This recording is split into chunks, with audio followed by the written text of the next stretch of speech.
बहुत समय पहले की बात है। किसी जगह एक राजा रहते थे। राजा के पास अपना एक बकरा था। राजा अपनी बकरी को बहुत प्यार करते। एक बार राजा ने ऐलान किया कि जो कोई भी मेरी इस बकरी को जंगल लेके जाएगा, उसे बहुत सारी अच्छी अच्छी घास खिलाएगा, इसे पूरा तृप्त करेगा, उसे मैं अपना आधा राज्य दे दूंगा। लेकिन इस बात का फैसला मैं करूंगा कि बकरी का पेट भरा है या नहीं। राजा के ऐलान को सुनकर सब लोग बहुत खुश हुए। उन्होंने सोचा, अरे बकरी को घास खिलाना कौन सा मुश्किल काम है, हम तो पेट भर के घास खिलाएंगे इसे और राजा का आधा राज्य हमें ही मिलेगा। हर कोई बकरी को जंगल ले जाना चाहता था, घास खिलाना चाहता था। महल के बाहर लोगों की भीड़ इकट्ठी हो गई। हर कोई बकरी को जंगल ले जाना चाह रहा था। सबसे पहले रामू की बारी आई। रामू बकरी को लेकर जंगल गया। सारे दिन उसे घास खिलाता रहा। शाम तक उसने बकरी को बहुत सारी घास खिलाई। वो उसे घास खिलाता जा रहा था।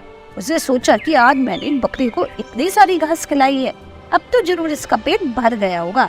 चलो अब इसे राजा के पास लेके चलता हूँ। रामू खुशी खुशी बकरी को राजा के पास ले आया। अपने बकरी को देखकर राजा को बहुत अच्छा लगा। हाँ भाई रामू, तूने मेरे बकरे को अच्छे से घास खिलाई? जी महाराज, मैंने इसका पूरा पेट भर गया है। आप चाहो तो बकरे से पूछ सकते हो। हाँ, फैसला तो मैं ही करूँगा, राजा ने कहा। राजा ने बकरे को अपने पास बुलाया, उसे प्यार करने लगा। राजा ने अपने दरबारियों से कहा कि बकरे के सामने थोड़ी सी हरी घास रखे। जैसे ही बकरे के सामने हरी घास रखी गई, बकरा उसे खाने लगा। इस पर राजा ने राम को डांटते हुए कहा, अगर तूने इसका पेट भरा होता तो क्या ये घास खाता? रामू डर गया, रोने लगा। महाराज, मैंने तो पूरे दिन इसे बहुत सारी घास खिलाई, मुझे नहीं पता कि ये क्यों घास खा रहा है। रामू रोता हुआ वहाँ से चला गया। इसके बाद बहुत से लोगों ने बकरे को पेट भर घास खिलाने की कोशिश की, लेकिन जैसे ही बकरा दरबार में आता, उसके सामने घास रखी जाती, वो उसे फिर से खाने लगता।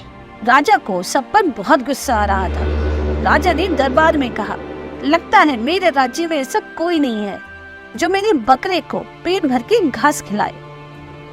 राजा के ऐलान को भोला ने भी सुना।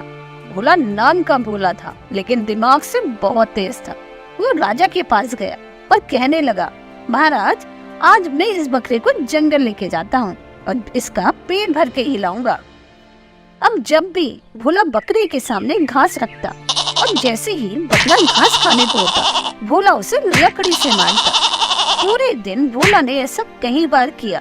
अब बकरे को समझ आ गया था कि अगर मैं घास खाने की कोशिश करूंगा तो मुझे मार पड़ेगी। शाम तक बकरे के सामने जब भी घास रखी जाती, वो अपना मुंह फेर लेता।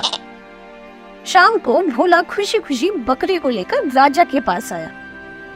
बकरी को भोला ने बिल्कुल भी घास नहीं खिलाई थी। फिर भी उसने राजा से कहा, महाराज, मैंने इसे भरपेट खाना खिलाया है, आप चाहो तो इसकी परीक्षा ले सकते हो, क्योंकि मुझे विश्वास है अब ये बिल्कुल भी घास नहीं खाएगा। भोला की बात सुनकर जब राजा ने बकरी के सामने घास डाली, तो बकरी ने घास की तरफ देखा नहीं, सूंघा नहीं, उसे खाया भी नहीं, क्योंकि बकरी के मन में ये बात बैठ गई थी कि अगर मैं घास खाऊंगा तो मुझे मार पड़ेगी। उसने घास नहीं खाई। इस तरह भोला जीत गया। राजा को इनाम के रूप में उसे अपना आधा राजपाट देना पड़ा। इस कहानी से हमें यही सीख मिलती है कि हम अपने विवेक से, अपने दिमाग से कुछ भी कर सकते हैं।